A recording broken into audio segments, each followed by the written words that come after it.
मैं जावेद साहब को बहुत मुबारकबाद दूंगा। इनसे मेरी एक्सीडेंटल मुलाकात हुई थी। एक दिन ये किसी के साथ मिलने आए और जब इनसे बातचीत शुरू हुई तो मैंने भी थोड़ा सा दर्द वक्त की जो प्रॉपर्टीज लूट रही हैं उसको लेकर के इनके सामने रखा।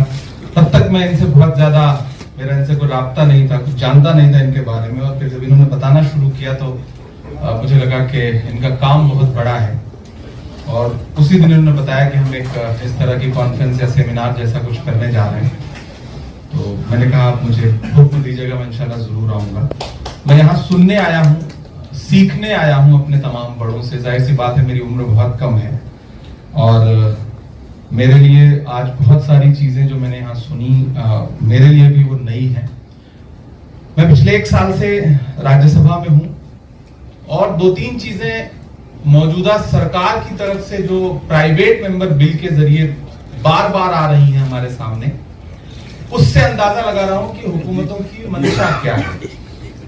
एक तो पॉपुलेशन कंट्रोल बिल हर प्राइवेट मेंबर बिल के जरिए 2-3 फ्राइडे में आ ही जाता है, यूनिफॉर्म सिविल कोड आ जाता है, और एक जो बार बार एक प्राइवेट मेंबर बिल आ रहा है वो है वक्फ रिपील एक्ट, और वो बार बार लाया जा रहा है। अमूमन ऐसा होता है कि वो डेट आती है और डेट आने के दिन जो प्राइवेट मेंबर बिल लाया है मेंबर वो एब्सेंट हो जाता है, उस पर चर्चा नहीं होती। तो मुझे ये समझ में आ रहा है कि उसका एकमात्र मकसद जो है वो ये है कि माहौल बने, माहौल जो बनाया जाना चाहिए। प्राइवेट मेंबर बिल आता है तो मीडिया में थोड़ी बहुत चर्चा हो जाती है और डिबेट नहीं हो रही है, लेकिन बिल आ जा रहा है। डिबेट जिस दिन होगी वो जिस दिन फाइनल कोशिश होगी उस दिन मेरा ख्याल है डिबेट होगी। तो हमें यह समझना है कि मंशा क्या है। अब ऐसे में हमारी जिम्मेदारियां क्या हैं। भाषण की जरूरत नहीं है, कुछ प्रैक्टिकल चीजें हैं जिन पर हमें बात करने की जरूरत है। एक तो सबसे पहली बात कि हम सियासी लोगों को कितना भी कोस लें, जो चाहे मेंबर ऑफ पार्लियामेंट हो चाहे वो स्टेट वक्फ बोर्ड के चेयरमैन हो, हमें दोनों चीजें समझनी पड़ेगी। हमें यह समझनी पड़ेगी कि बेचारों को जानकारी ही नहीं है। मुझे खुद बहुत सारी चीजों की जानकारी नहीं थी। यहां बैठा आपसे सुन रहा हूं तो मुझे पता चला कि हाँ ये अहम चीजें हैं और हमें इसके लिए काम करना चाहिए। तमाम स्टेट चेयरमैन ऐसे हैं जो पॉलिटिकल पोस्टिंग, अभी अदीप भाई कह रहे थे, सच्ची बात है ये कि वो चुनाव नहीं लड़ सके, वो कहीं कुछ एडजस्ट नहीं हो सके तो उन्हें वक्फ बोर्ड का चेयरमैन बना दिया गया। अब उनकी पूरी जिंदगी तो गुजरी है किसी नेता के आसपास आने जाने में या सियासत करने में। उन्हें तो पता ही नहीं कि वक्फ एक्ट क्या है या कैसे बचाया जा सकता है या कैसे लड़ाई लड़ी जा सकती है।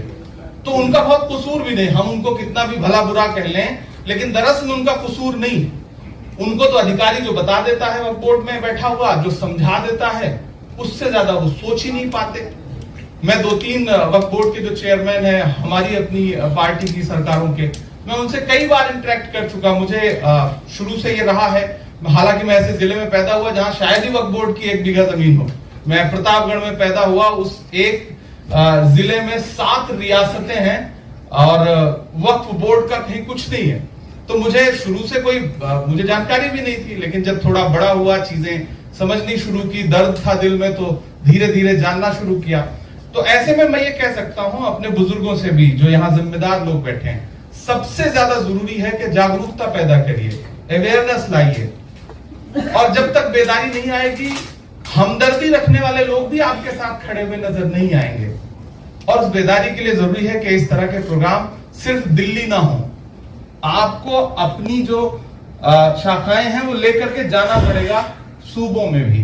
तो मैं बतौर मेंबर ऑफ पार्लियामेंट, और चूंकि मैं अपनी पार्टी का जो माइनॉरिटी विंग है उसका नेशनल चेयरमैन हूं, तो मैं आपसे एक ऑफर भी रख रहा हूं और आपसे वादा भी कर रहा हूं कि आप पूरे देश के तमाम सूबों में आप उसके हेडक्वार्टर पे इस तरह के बेदारी कॉन्फ्रेंस रखिए। मैं उसे ऑर्गेनाइज करने के लिए तैयार हूं। उसमें जो भी खर्च आएगा उसको चाहे पर्सनल लेवल पे करना हो, मैं वो करने के लिए तैयार हूं। फिर कोशिश की जाएगी कि उसको जिले तक ले चला जाए, लोगों को बेदार किया जाए, तब तो लोग हमसे जुड़े। बहुत सारी लड़ाइयां, अभी तभी जावेद भाई बोल रहे थे तो उन्होंने पीआईएल का जिक्र किया। कुछ सिरफिरे लोग हैं जो रोज पीआईएल लगा रहे हैं, क्यों? क्योंकि डिस्टर्ब करना है। लेकिन हमारे यहाँ ऐसे सिरफिरे लोग क्यों नहीं है जो बचाने के लिए खड़े हो जाएं? हालात ये है कि इसी दिल्ली में लुटियन के आसपास, लुटियन जोन में पार्लियामेंट के आसपास रातों रात मजारें गायब कर दी गई जो 200-300 साल पुरानी है। मैं अभी इस चीज को लेकर के मैंने कोशिश की कि जितने मेंबर ऑफ पार्लियामेंट है उनसे बात करूं कि कम से कम अगर एक साथ एक दिन इस मसले पे बैठो तब भी एडमिनिस्ट्रेशन को मैसेज जाए कि नहीं, लोग इसके लिए बेदार हैं। मैंने कई लोगों को, कई मेंबर ऑफ पार्लियामेंट के अलग अलग पार्टीज के, उनको बताया कि ऐसा हो रहा है तो बोले नहीं, हमें तो पता ही नहीं है। तो सच्चाई यह है कि उनका कसूर नहीं है, पता ही नहीं है उनको। और ये बेदारी क्यों नहीं है? कहीं ना कहीं गलतियां हमारी हैं। तुम्हारी बज़्म के बाहर भी एक दुनिया है मेरे हुजूर, बड़ा जुर्म है ये बेखबरी। हमारे पहले की जो पीढ़ी है या हमारी जो मौजूदा पीढ़ी है जिसका काम था कि इन चीजों को लोगों तक पहुंचाती, शायद हम फेल हैं इस मामले में। हमें अपनी जिम्मेदारियां कबूल करनी पड़ेंगी और हमें अपनी गलतियां भी कबूल करनी पड़ेंगी। मैं जावेद भाई आपसे, आप बहुत अच्छा काम कर रहे हैं। मेरी गुजारिश है, बादशाह साहब ने भी ये बात कही कि जो रवायत टूटी थी अदीब भाई और आप सबके जमाने में जो शुरू हुई थी वो टूटी है। मेरा एक छोटा सा घर है जो सरकार की तरफ से मिला है।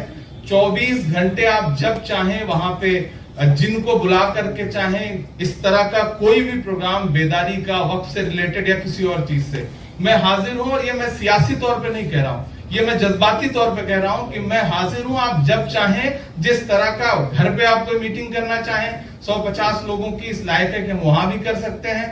आप चाहेंगे कोई कॉन्फ्रेंस ऑर्गेनाइज करने के लिए, और उसमें सारी पार्टियों के जो मुस्लिम सियासतदान हैं उनको बुलाइए, स्टेट से भी बुलाइए और सेंटर में भी जो बैठे हैं उनको बुलाइए, पूरी फराग दिली के साथ। कोई सियासी कैद न रखिए। मैं भी तैयार हूं बैठने के लिए, और इतना आजादी मुझे मेरी पार्टी देती है कि मैं कहीं भी बैठ सकूं, कहीं भी बोल सकूं। दूसरी चीज, और भी जो आप समझते हैं कि हम लोगों से और क्या काम लिया जा सकता है, सियासी लोगों को जो कहीं पहुंचे हुए हैं उनको दुश्मन मत मानिए, उनको अपना मान के उनसे काम लेना सीखिए।